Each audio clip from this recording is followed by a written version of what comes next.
Hey guys, welcome to another beer blog. Today I'm going to be talking about regulators. This here that fits on the gas canister is a regulator, and I thought I'd better talk about regulators because there's not much available to tell you how to use a regulator.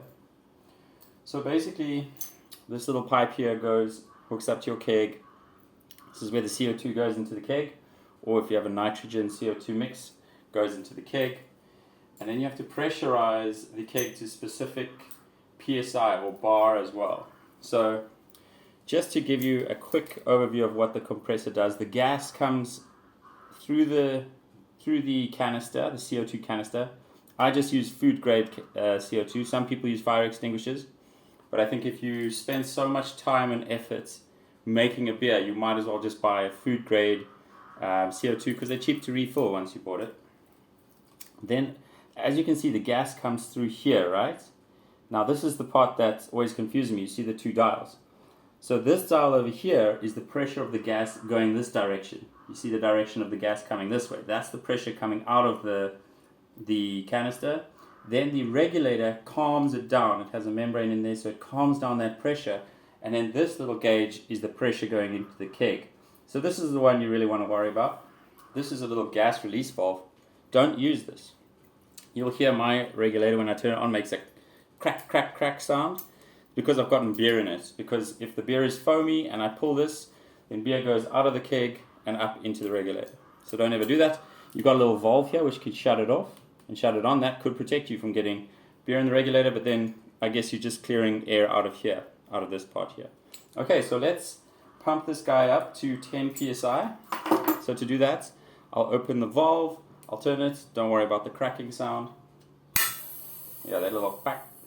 Okay, so now you see this gauge here is sitting on around 50 bar, right? So 50 bar obviously is a ton of pressure. That's how much pressure is inside here. Enough to fill up a whole bunch of car tires. This one here, you can see is at about 1 bar. It's at 10 psi. And that's pretty much what I want. 10 psi in this keg. Now, if I need to increase the PSI, I'm going to turn it this way, clockwise. See, now it's gone up to 20 PSI, right? It's about 1 point something bar. You can see on the gauge there, you see your 20 PSI here. Pressure stays the same. When this starts to go down, then your canister is starting to get empty. Now, let's say I need to get rid of some of that pressure. How do I do it? Without pushing the beer up into here. Typically what I'll do, turn this guy off. Right, disconnect the beer. Now I've disconnected the beer, and now I can burp it. There we go.